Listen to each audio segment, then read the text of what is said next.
2502. Call now.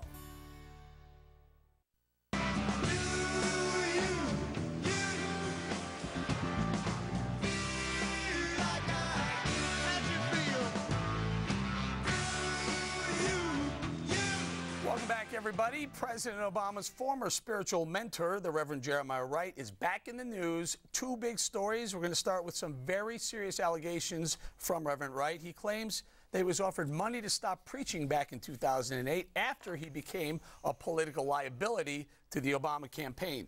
Last night, Hannity aired an exclusive audio of an interview author Ed Klein did with the Reverend for a new book. Listen to the Reverend describe a secret meeting he had with then Senator Obama in 2008.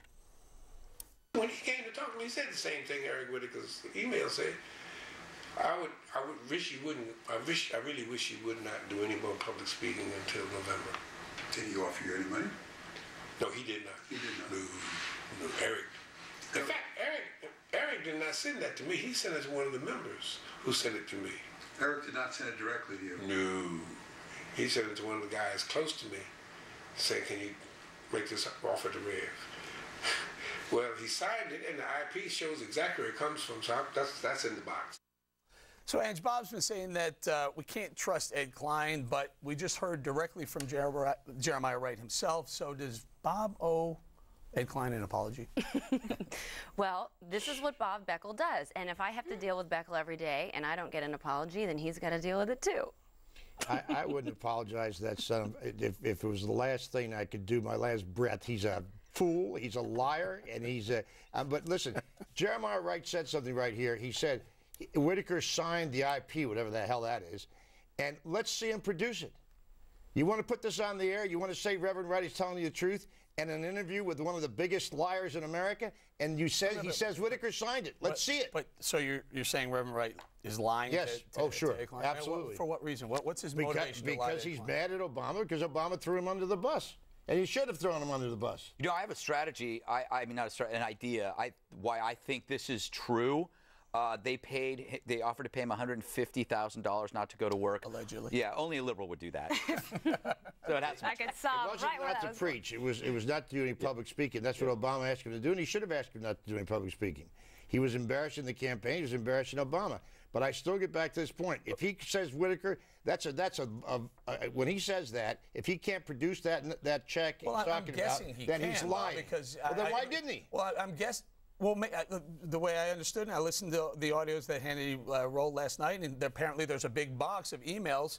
One of them is from Eric Whitaker. Eric Whitaker would sign a check over to No, the IP address signs it for him. In other words, it came from a computer that is Eric Whitaker's computer. So, I mean, maybe that's where it's going. I can't speculate on the legalities. But what we can speculate on is why President Obama in October of 2008 tells the Reverend Jeremiah Wright, don't talk about me anymore after 20 years of spending time with the guy. That's why it's a little. That's why I think that it's a little bit uncomfortable for everybody looking at this, thinking, okay, so maybe it was for political reasons that you had to belong to that church if you wanted to be the state senator of that area. But it's a little unsettling. For people, and I think that it's curious to me that they only offered him $150,000. Well, let's not say they offered. Nobody's proven they've offered them anything. Anything. There's no I just think it's curious. The evidence you've got is Wright saying. Yeah, well, so what? It is curious, and a lot of people did wonder when he did disappear. Wow, he went away just like that? Disappeared. He came to the Washington Press Club and gave a big speech. He was very quiet. Quiet? Very, very quiet. Right, so can we talk a little bit about the political fallout? This morning, the New York Times ran a story on their front page saying that there was a super PAC that was going to use some of the Reverend Wright audio, and they were going to use it towards, I guess, an attack ad on President Obama. So let me take you through a little bit of the politics real quick. This morning, there's a tweet. We have a tweet. David Axelrod at 5:29 this morning tweets, stunning.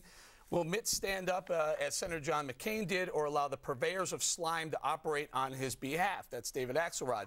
Then the Romney campaign, Matt Rhodes, campaign manager, came out and said, it's clear President Obama's team is running a campaign of character assassination. We repudiate any efforts on our side to do so. And then as a response, Jim Messina, who runs Obama's campaign, came back and said, once again, Governor Romney has fallen short of the standard that McCain has set reacting tepidly, and then just to make it became clear, lost. Romney came back again on camera and said, This is the problem with these super PACs. They've got no accountability, and they can go out there and lie, and they can do race baiting, and they can do anything they want. And it's supposedly Mitt Romney can't stop it. He could stop it if he wanted. Well, He doesn't want to. It's also so disrespectful. Well, I wouldn't.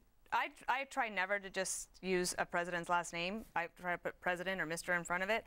That it's okay to just like at 5:29 in the morning, the head of the campaign. You would think you have something better to do than to call out the opponents on Mitt. Really?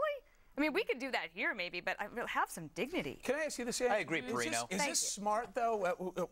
Is it smart to go ahead and attack President Obama on his relationship with Reverend Wright, or is this just water on the bridge, keep it focused on the economy? Unfortunately, I think the time to do it was in 2008, and unfortunately for John McCain, people's 401ks were evaporating in front of their face. The stock market was crashing, and people said, we don't want to hear about Wright. We don't want to hear about Ayers.